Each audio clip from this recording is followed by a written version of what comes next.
अगर आपको अपनी जन्म तिथि पता हो, आने की डेट ऑफ बर्थ पता हो और आपको आज की तारीख या किसी भी तारीख में अपनी उम्र निकालनी हो, यानी कि एज को कैलकुलेट करना हो, तो आप कैसे करेंगे? तो चलिए आज की इस वीडियो में हम बताएंगे कि अगर आपको अपनी जन्म तिथि पता हो तो किसी भी तारीख को अपनी उम्र कैसे निकाल सकते हैं। तो इसके लिए हम लोग दो अलग अलग कंडीशन को लिए हुए हैं, यानी कि दो अलग अलग उदाहरण को लिए हुए हैं। आप इन दोनों उदाहरणों को ध्यान से समझिए और वीडियो को अंत तक देखिए, तभी आपको समझ में आएगा कि उम्र कैसे निकालते हैं। तो चलिए वीडियो को स्टार्ट करते हैं।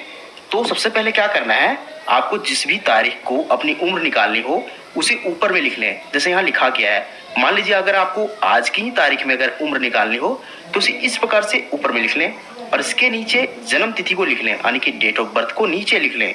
और इन दोनों तिथियों को लिखना कैसे है, सबसे पहले दिन को लिखना है, फिर माह को, इसके बाद वर्ष को, यानी कि इसका जो फॉर्मेट होगा लिखने का वो दिन, माह और वर्ष का होगा। तो यहाँ हम लोग आज की तारीख को लिख चुके हैं जो है 15/7/2023 और किसी व्यक्ति की जन्म तिथि भी लिख चुके हैं जो है 10/4/1992। तो इस व्यक्ति की हमें उम्र निकालनी है। हम क्या करेंगे, ऊपर की तिथि में से नीचे की तिथि को घटा देंगे, यानी कि देखिए इस तिथि में से इस तिथि को घटा देंगे। तो घटाना हमेशा हम इधर से शुरू करेंगे, यानी कि इस दिन वाले सेक्शन को सबसे पहले घटाएंगे, इसके बाद हम लोग माह वाले कॉलम को घटाएंगे, फिर लास्ट में हम लोग वर्ष के कॉलम को घटाएंगे। कई लोग इसमें बात करते हैं कि दिन से नहीं हम लोग वर्ष को घटाना चाहिए सबसे पहले, ऐसा नहीं है। हम दिन को सबसे पहले इसलिए घटाते हैं क्योंकि दिन जो है वो समय का सबसे छोटा मात्रक है। देखिए दिन, माह और वर्ष ये तीनों समय के मात्रक हैं, लेकिन सबसे छोटा मात्रक यहाँ दिन है, इसलिए सबसे पहले हम लोग दिन को ही घटाएंगे। तो दिन को कैसे घटाएंगे, हम लोग 15 में से यहाँ 10 घटाएंगे, इसके बाद इसे कंप्लीट करने के बाद हम लोग माह को घटाएंगे, 7 में से 4, इसे कंप्लीट करने के बाद हम लोग वर्ष को घटाएंगे 2023 में से 1992।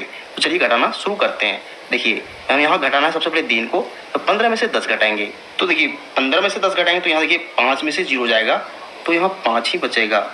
अब यहाँ 1 में से 1 जाएगा तो यहाँ 0 बचेगा, यानी कि यहाँ हमें दिन में से यहाँ देखिए 5 मिल रहा है। अब चलिए इसका काम हो चुका है, अब लोग माह को घटाएंगे। तो यहाँ 7 में से 4 घटाने हैं, तो 7 में से 4 घटाएंगे तो हमें यहाँ 3 मिलेगा, यानी कि यहाँ भी इसका रिजल्ट हमें 3 मिल रहा है। अब हम लोग माह का काम कर चुके हैं, हम लोग वर्ष को घटाएंगे। तो वर्ष में देखिए यहाँ 2023 में से 1992 को घटाना है, तो 3 में से 2 घटाएंगे तो यहाँ हमें 1 मिलेगा, और यहाँ 2 में से 9 घटाने हैं। तो देखिए 2 को चाहिए हासिल, तो 0 से लेगा हासिल, तो यहाँ 12 बन जाएंगे, 12 में से 9 घटाएंगे तो हमें 3 मिलेंगे। अब यहाँ देखिए यहाँ जो बचा हुआ संख्या है वो 9 है, 9 में से 9 घटाएंगे तो हमें 0 मिलेगा, और यहाँ जो बची हुई संख्या है वो 1 है, 1 में से 1 घटाएंगे तो यहाँ भी हमें 0 ही मिलेगा। अब देखिए इसका रिजल्ट क्या आ रहा है, 31, 3 और 5 आ रहा है। इसका मतलब है कि अगर किसी व्यक्ति की जन्म तिथि अगर इतनी हो तो उसकी जो उम्र होगी वो हो जाएगी 31 वर्ष 3 माह और 5 दिन। ये घटाना बिल्कुल आसान था क्योंकि इसमें किसी प्रकार की हासिल की जरूरत नहीं पड़ी। लेकिन अगर हम इसकी बात करें, सेकेंड कंडीशन को देखेंगे जिसमें हमें हासिल की जरूरत पड़ती है, तो आप इस कंडीशन को पूरे ध्यान से समझिए और वीडियो को पूरे अंत तक देखिए, तभी आप समझ पाएंगे कि उम्र कैसे निकालते हैं। तो चलिए इसे भी घटाना शुरू करते हैं। तो यहाँ भी हम घटाना दिन से ही शुरू करेंगे। देखिए तो देखिए यहाँ 15 में से 25 को घटाने हैं। अब ध्यान दीजिए 15 छोटी संख्या है और 25 बड़ी संख्या है, तो 15 में से 25 को घटाना मुश्किल हो जाएगा, तो इसलिए इस 15 को चाहिए हासिल। तो इस 15 को हासिल कहाँ से मिलेगा, तो इसे हासिल मिलेगा इस महीने वाले कॉलम से, यानी यहाँ से इसे हासिल मिलेगा। तो यह महीने वाले कॉलम इस दिन वाले कॉलम को जब भी हासिल देगा तो पूरे 1 महीने को हासिल देगा। अब ध्यान दीजिए अगर यह 7 इसे 1 पूरे महीने को हासिल दे चुका है तो 7 के जगह पर सिर्फ यहाँ 6 बचा हुआ है। तो यहाँ जब इस दिन वाले कॉलम को पूरे 1 महीने के रूप में हासिल मिल चुका है तो हम क्या करेंगे, इस महीने को हम लोग दिन में बदल देंगे। तो देखिए 1 महीने में कितने दिन होते हैं, ये तो डिपेंड करता है महीना कौन सा है। तो यहाँ हम कैसे जानेंगे कि इस 1 महीने के बदले कितने दिन को लिखेंगे, तो देखिए यहाँ से डिसाइड होगा। इस जन्म तिथि में महीना कौन सा है, 10, यानी कि ये 10 का मतलब है कि यह अक्टूबर है, और अक्टूबर में कितने दिन होते हैं, तो अक्टूबर में होते हैं 31 दिन। इसलिए हम क्या करेंगे, इस 1 के बदले हम लोग यहाँ 31 दिन को हासिल के रूप में लिखेंगे, यानी कि ये जो डिसाइड हो रहा है कि कितने दिन लेने हैं इस 1 महीने के बदले, ये डिसाइड हो रहा है कि जन्म तिथि में महीना कौन सा है।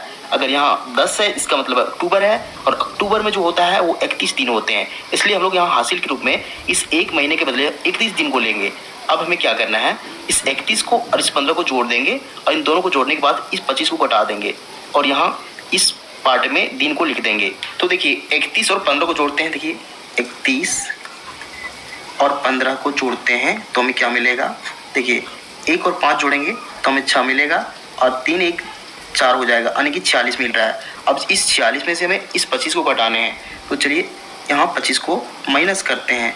देखिए 6 में से 5 घटाएंगे तो हमें 1 मिलेगा, अब यहाँ 4 में से 2 घटाएंगे तो 2 मिलेगा, यानी कि 21 मिल रहा है।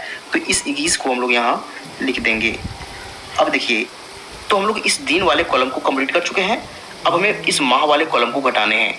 तो यहाँ ध्यान दीजिए, यहाँ 7 की जगह पर अब सिर्फ 6 बचा हुआ है, क्योंकि यहाँ 7 एक पूरे महीने को हासिल दे चुका था, तो यहाँ सिर्फ 6 बचा हुआ है।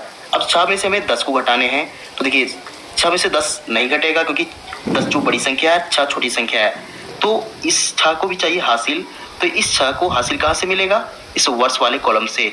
तो यह वर्ष वाला कॉलम इस महीने वाले कॉलम को जब भी हासिल देगा तो पूरे 12 महीने यानी 1 साल को हासिल दे देगा, यानी कि यहाँ से पूरे 1 साल हासिल इस महीने वाले कॉलम को मिल जाएगा।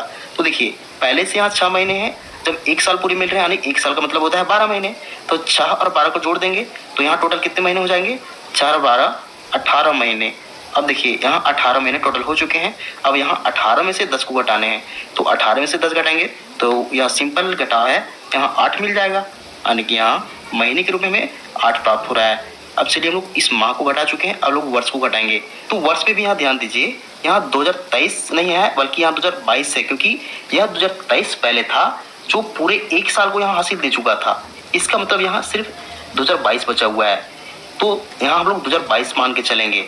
अब 2022 में से 1996 को घटाना है, तो पहले हम यहाँ 2022 लिख देते हैं ताकि आपको कोई प्रकार का कन्फ्यूजन ना बचे। देखिए इस 2022 में से अब 1996 घटाने हैं, तो यहाँ 2 में से 6 घटाएंगे, तो 2 में से 6 नहीं घटेगा, तो इस 2 को चाहिए हासिल, यहाँ बन जाएगा 12, 12 में से 6 घटाएंगे तो यहाँ बचेगा 6। अब यहाँ 1 बचा हुआ है, 1 को भी चाहिए हासिल, तो यहाँ 11 बन जाएंगे, 11 में से 9 घटाएंगे तो यहाँ भी यहाँ 2 बचेगा।